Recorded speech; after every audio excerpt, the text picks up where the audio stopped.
There is a 13-story building on the north shore of Long Island that has been empty for over 30 years. It was built in 1939 with federal money from the New Deal. At its peak, it held over 1,000 patients on 13 floors. Most of them were elderly and many would never leave.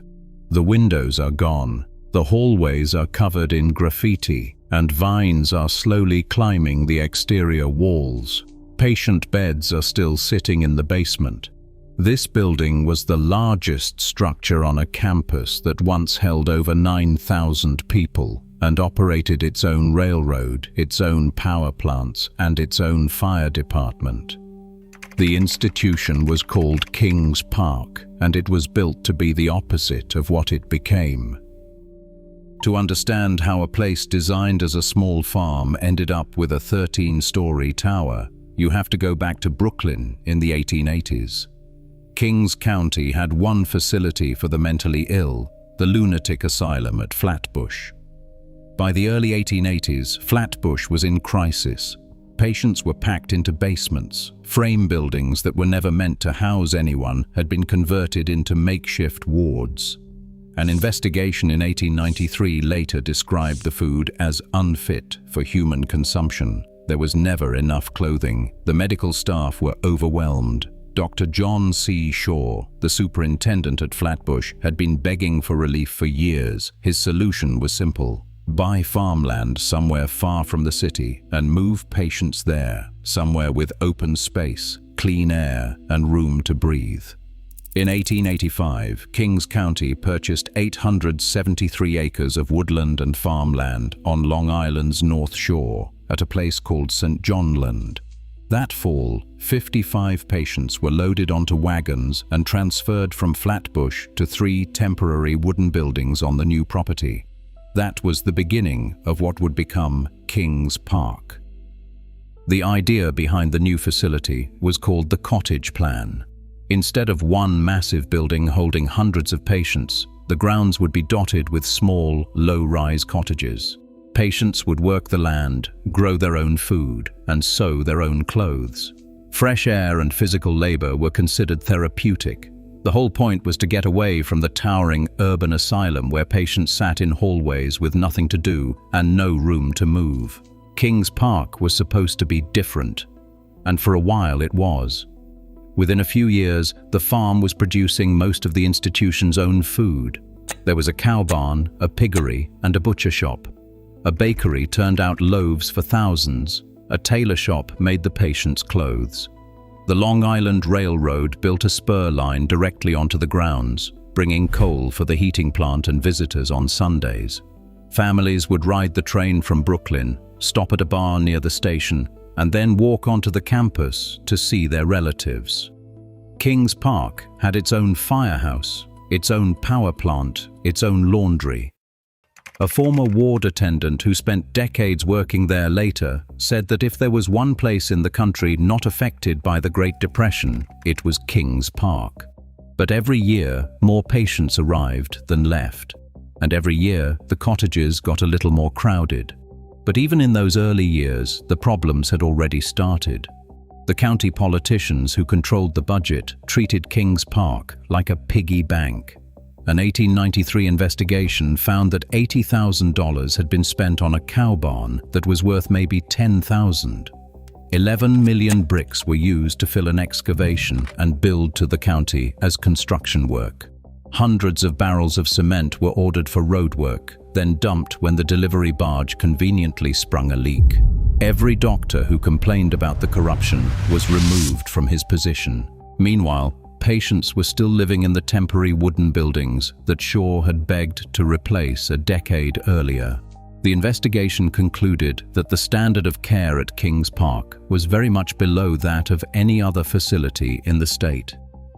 In 1895, New York State stepped in and bought the entire operation for $1. The institution was reorganized under state control, and almost immediately it began to grow.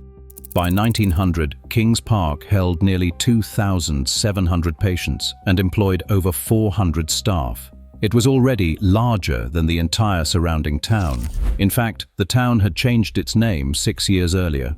The community that used to be called Indian Head became Kings Park in 1891 because the hospital was the only reason the town existed.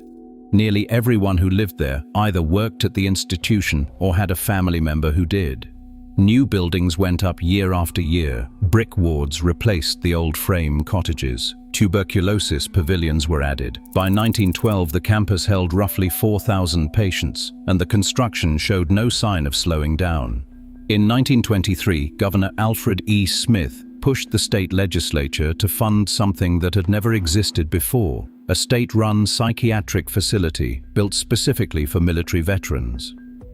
On the 4th of July, ground was broken on the Veterans Memorial Hospital Unit, a campus of 21 buildings with 900 beds. In September of 1927, Governor Smith attended the formal dedication. It was the first facility of its kind in the nation. By 1954, the Veterans Unit held nearly 1,500 men. They came from 4 different wars.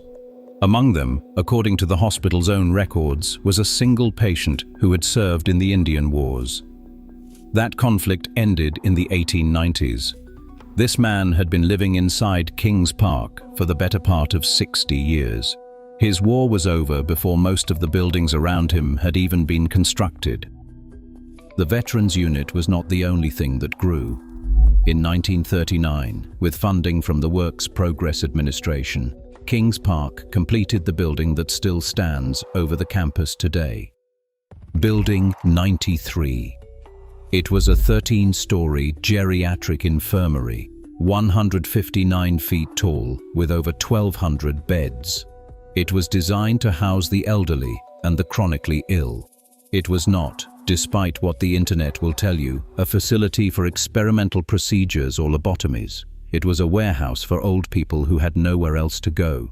And it was the exact kind of building that the cottage plan had been invented to avoid. 13 stories of everything Kings Park was founded against, built because the demand had become so overwhelming that the original idea could not hold.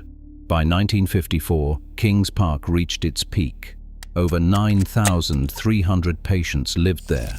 The campus covered hundreds of acres. It had 3 power plants, 2 marinas, an amusement hall where patients watched movies and played basketball. It was less a hospital than a small city, but nobody was there by choice. 2 wards at Kings Park were set aside specifically for insulin shock therapy, a treatment for schizophrenia that involved injecting massive doses of insulin to put patients into a coma. Sessions ran 6 days a week for 6 weeks. Electroconvulsive therapy was administered routinely, sometimes without the patient's consent. Patients could convulse for up to 15 minutes with enough force to fracture bones. Multiple accounts describe shock treatments being used not just as therapy, but as punishment to keep difficult patients in line. In 1967, a 17-year-old girl named Lucy Weiner was committed to the female violent ward at Kings Park. She had attempted to end her own life. The hospital's diagnosis was chronic, undifferentiated schizophrenia, considered untreatable. There were 5 or 6 chairs in the room, no television, no activities of any kind. The women lay on the floor all day, drugged unconscious. Once a week, they were lined up without clothes and marched to a row of sinks to wash. There were no doors on the shower stalls, no privacy, no dignity. Years later, Weiner described it simply. It was neglect, she said, and neglect is abuse. We were not considered to be human. That is an experience you never forget.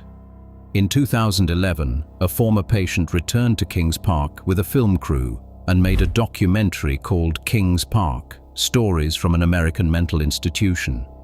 In it, a psychiatrist who had worked at the hospital described attendants beating patients. He described one patient who was killed when staff tied a pillowcase around his neck to suffocate him without leaving visible marks. The documentary was reviewed in The Lancet and screened at the American Psychiatric Association's National Conference.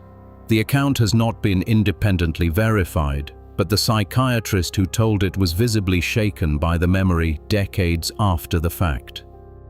These were the conditions that a new class of drugs was supposed to fix. In 1955, a drug called thorazine arrived at Kings Park. It was a breakthrough. For the first time, symptoms like hallucinations and severe agitation could be managed with medication rather than physical restraint or surgery. Patients who had been confined for years were suddenly stable enough to be discharged. Lucy Weiner, who was put on the drug during her time at Kings Park, described the experience differently. It felt, she said, like wearing a lead suit. Thorazine made it possible to empty the wards, but what actually drove the emptying was money. In 1965, Medicare and Medicaid created a new financial reality.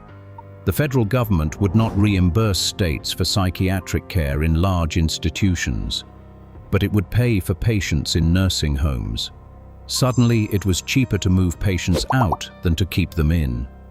The upper floors of Building 93 started closing. By the 1970s, the Veterans Unit had been absorbed into the general population. The farm buildings were shuttered. The railroad stopped running. In 1981, Kings Park lost its accreditation. Federal inspectors cited staff shortages, inadequate patient records, and fire safety violations. The federal government pulled $4.5 million in Medicaid funding. Accreditation was restored by the following year, but the damage was done. By then, only 14 of the campus buildings were still in use, and 60% of the remaining patients were over the age of 65. The final blow came from Albany. In 1963, President Kennedy had signed the Community Mental Health Act, the last piece of legislation he would sign before his assassination 3 weeks later. The law promised 1,500 community mental health centers across the country. Only half were ever built. None was fully funded. In 1972, Geraldo Rivera's exposé of Willowbrook State School on Staten Island turned public opinion against large institutions entirely. And then the money dried up. In 1993, Governor Cuomo signed a law pledging $210 million from hospital closures into community mental health care. His successor, George Pataki, gutted it. In his first year, he cut the budget by 31%. He tried to eliminate the program entirely. He vetoed its renewal. In November of 1996, the last remaining patients at Kings Park were loaded onto buses and transferred 10 miles south to Pilgrim Psychiatric Center in Brentwood. Stephen Goldstein, the last executive director of Kings Park, called deinstitutionalization a failed policy. It was done too hastily, he said. It was poorly planned. The community mental health centers that were supposed to catch these patients were never there. Not enough of them were ever built. Some patients went to group homes. Some went to other hospitals. Some were placed in front of welfare offices in New York City because nobody knew what else to do with them. A local resident who worked in Manhattan at the time remembered the change clearly. When they started closing Kings Park and other facilities in the 80s, the number of mentally ill homeless people on the streets increased overnight. Studies from the late 1980s confirmed what people on those streets could already see. Between a third and a half of all homeless people in the United States had severe psychiatric disorders. By 2018, the 3 largest providers of mental health care in America were not hospitals. They were jails. Lucy Weiner did not disappear. After Kings Park and 2 years at a private institution, she rebuilt her life. She graduated from Stony Brook University. She became a filmmaker. And decades later, she went back to Kings Park with a camera. She was the former patient who made the documentary. The buildings were empty. The wards were silent. The institution that had held her at 17 was falling apart. Oliver Sacks called the film brave and compelling. It remains the only serious documentary ever made about what happened inside those walls. It is not freely available on YouTube. Most people will never see it. On the grounds of Kings Park, there is a cemetery on Indian Head Road where roughly 1,500 patients are buried. The graves are marked with numbers, not names. A small metal capsule in the corner of each plot holds the patient's hospital identification number. Nothing else. No birth date, no death date, no indication of who these people were. In 2016, a woman began searching for the burial site of her great-aunt. She had almost nothing to go on. No death certificate in the family's possession, no plot number, no record of a funeral. The only way she found the grave was by calling the maintenance staff at Park Psychiatric Center, a completely different hospital 10 miles down the road, and asking them to check the old records. They found the name, Dinora Mehta, admitted to Kings Park on March 14, 1940. She lived there for 14 years, 5 months and 19 days. She died of metastatic liver cancer on September 1, 1954.